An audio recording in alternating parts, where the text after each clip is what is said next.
কথাগুলি বললাম, যেহেতু রাত বেশি হলে তারা কথাগুলি পত্রিকায় দিতে পারবে না, সেই জন্য পুরা নিউজ বলার আগে হেডলাইনগুলি জানাই দিলাম। তবে সাংবাদিকদের ব্যাপারে আমার একটু কথা আছে। সেই কথা হচ্ছে, সাংবাদিকতা মহান পেশা। সব সময় আমরা সম্বোধন করি সাংবাদিক বন্ধুগণ, আমরা জাতির বিবেক তাদেরকে মনে করি, ঠিক কিনা বলেন? এই চট্টগ্রাম তাফসীরুল কোরআন মাহফিলের মাহফিলকে নিয়ে যা ঘটলো, সাংবাদিকদের মাধ্যমেই গোটা জাতি এবং দুনিয়া জানতে পেরেছে। ওই সব সাংবাদিকদেরকে আমি আমার অন্তঃস্থল থেকে, অন্তরের অন্তঃস্থল থেকে মোবারকবাদ জানাই, যে সব সাংবাদিকরা জীবনের ঝুঁকি নিয়ে সত্যকে বিকশিত করেছেন। কিন্তু তার মধ্যেও কিছু কিছু সাংবাদিক আছে, আমি তাদেরকে দু একটি কথা না বলে পারবো না। বলবো? বলাই লাগবে। তার মধ্যে একটি পত্রিকা, যার নাম জনকণ্ঠ ওরফে র কণ্ঠ,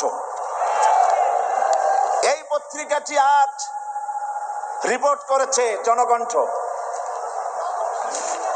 সশস্ত্র ক্যাডার প্রহরায় চট্টগ্রামে সাঈদীর তাফসীর মাহফিল শুরু। আজকের এই লক্ষ লক্ষ জনতাকে জিজ্ঞেস করতে চাই, এই লক্ষ লক্ষ জনতা আপনারা কোন সশস্ত্র ক্যাডার চোখে দেখেছেন?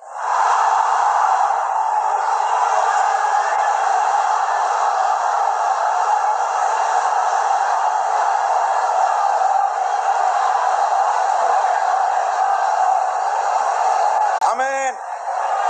আমার রাসূলুল্লাহকে চোখে দেখে আবু জাহেল যেমন বিশ্বাস করতে পারে নাই, এই শ্রেণীর লোকেরা এত বড় মাহফিল দেখেও কলিজায় জাহান্নামের ভয় আসে না।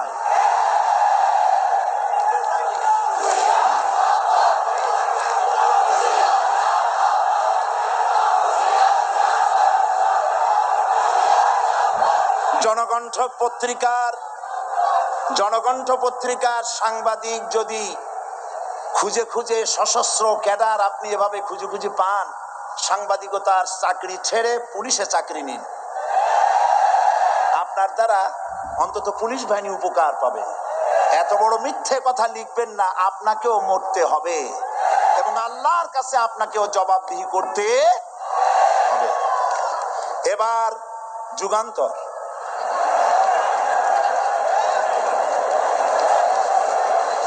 যুগান্তর পত্রিকা নতুন বেরিয়েছে।